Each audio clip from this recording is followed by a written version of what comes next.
ये कहानी real life से इंस्पायर्ड है और अगर है तो कितनी है। पार्ट 2 में क्या होने वाला है। वही पे रहमान डकैत के बाद अब उसकी गद्दी को क्या हमजा हथियाने वाला है या फिर उसका भाई मुजेर। ऐसे कई सारे सवाल हैं। तो फिर चलो एंडिंग एक्सप्लेन करते हुए इनके जवाब ढूंढने की कोशिश करते हैं। अब क्योंकि मूवी काफी लंबी है तो इसको चैप्टर में बांटा गया है और इसी हिसाब से लास्ट के चैप्टर का नाम होता है 882 ब्रूटस, जिसका मतलब होता है एक जिगरी दोस्त का गद्दार बन जाना। और यही लास्ट चैप्टर में होता है। रमजा रहमान डकैत को मारने का षड्यंत्र करता है, जिसके लिए वो जानबूझ के मेजर इकबाल, जिसका कैरेक्टर अर्जुन रामपाल ने प्ले किया है, उसको हथियार देने की डेट जो है वो 9 अगस्त की देता है। और उसी डेट पे वाटर पंप का उद्घाटन रहमान डकैत को करना होता है और इसीलिए बलूचियों से हथियार लाने के लिए मुजेर जाता है। अब ऐसा करके वो रहमान डकैत को अकेला कर देता है, क्योंकि दूसरी तरफ उसने चौधरी असलम के साथ मिलके उसके एनकाउंटर का प्लान बना रखा होता है। लेकिन बीच रास्ते में रहमान को रास्ता बदलने की वजह से उस पर शक हो जाता है और फिर क्या वो तीनों मिलके उससे भिड़ जाते हैं। वो कैसे भी करके लड़ते लड़ते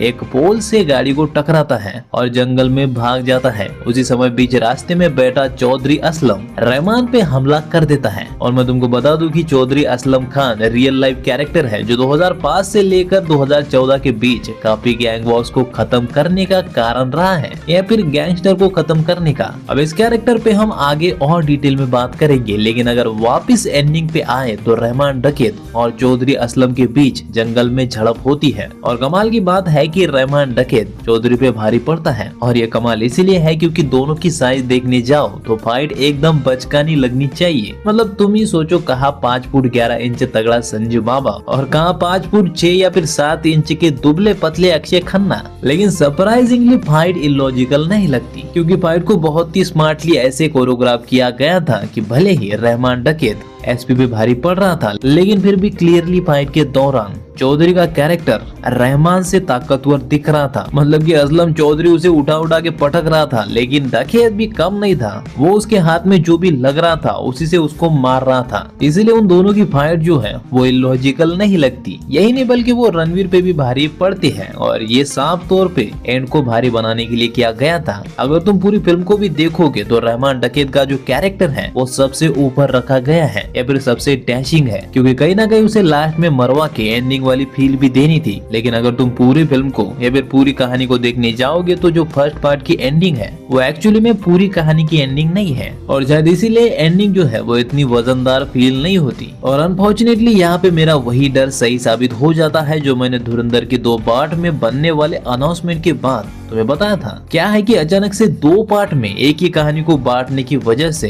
डायरेक्टर और स्क्रीन प्ले राइटर के सामने प्रॉब्लम ये होती है कि दोनों पार्ट का अपना सेटअप, अपना पे ऑफ और एंडिंग सेट करनी पड़ती है। जबकि लिखते वक्त इन्होंने एक ही कहानी लिखी थी, इसीलिए इनके पास एक ही एंडिंग होती है। और यही प्रॉब्लम बाहुबली में राजामौली के सामने भी आई थी, जिसको उन्होंने कैसे सॉल्व किया था ये मैंने इस वीडियो में बताया था। खैर मुद्दे की बात ये है कि 2 पार्ट की वजह से फर्स्ट पार्ट की एंडिंग इतनी अच्छी नहीं हो पाई जितनी की यह मूवी डिजर्व करती है, क्योंकि धुरंधर मूवी वाकई में काफी अच्छी है।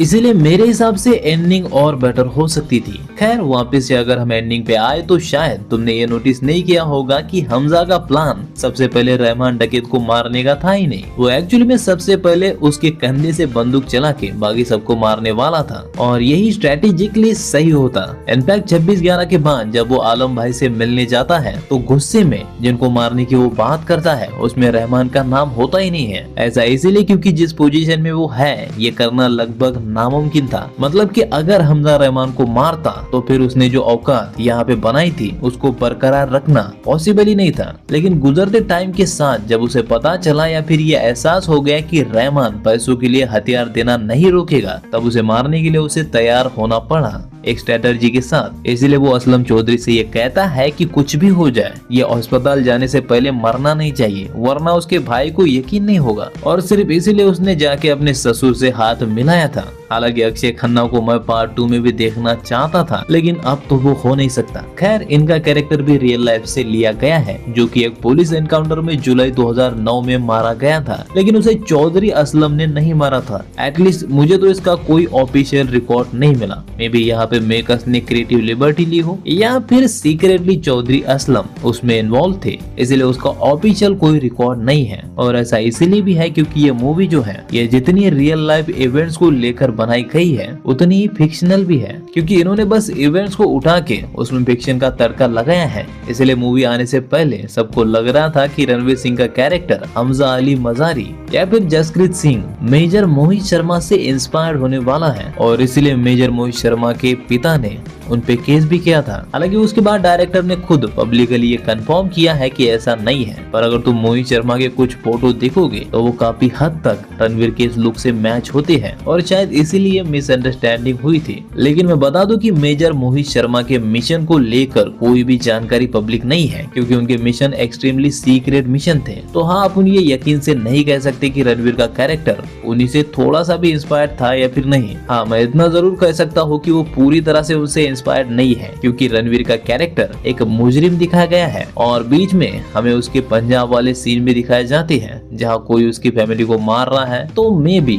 आई गेस कि अपनी फैमिली का बदला लेने की वजह से ही वो जेल पहुंचा होगा। और अगर तुम इस लोकेशन को देखोगे तो इसको भी हमें रिवील नहीं किया जाता, क्योंकि उस मुजरिम को उन्होंने जेल से भगा के लाया है, आई मीन की सीक्रेटली लाया है, मतलब कि वो दुनिया के लिए पहले ही मर चुका है, इसलिए उसको यहाँ पे कपड़ा डाल के लाया जाता है। और स्पाई इसे कहते हैं जहाँ पे तुम्हारी रियल आइडेंटिटी ही गायब हो जाती है, मतलब कि दुनिया के लिए वो मर चुका है लेकिन इंडिया के लिए वो अभी भी काम कर रहा है एक स्पाई के तौर पे। वैसे लास्ट में हमें उसका यंग वर्जन भी दिखाया जाता है जिसकी ट्रेनिंग हो रही है, और जाहिर तौर पे उसे इतने खतरनाक मिशन पे भेजने से पहले ही पूरा ट्रेन करके भेजा गया था। और मेरे हिसाब से ये एक्चुअली में पार्ट 2 के चीजों को या फिर इवेंट्स को गेस करना और भी मुश्किल कर देता है, खास करके हमजा को लेके, क्योंकि हमजा की इंडिया में कोई फैमिली नहीं है। इसलिए भले वो हीरोइन का यूज कर रहा है लेकिन वो वाकई में उससे प्यार भी करता है, और ये चीज आके उसके मिशन के बीच आ सकती है। मतलब अगर तुम पूरी फिल्म को भी देखोगे तो तुम्हें ऐसा लग सकता है कि हमजा जो है वो बदल रहा है, और ये चीज हमें पार्ट 2 में दिखाई जा सकती है, क्योंकि जैसा कि मैंने कहा कि ये रियल लाइफ से इवेंट तो उठाते हैं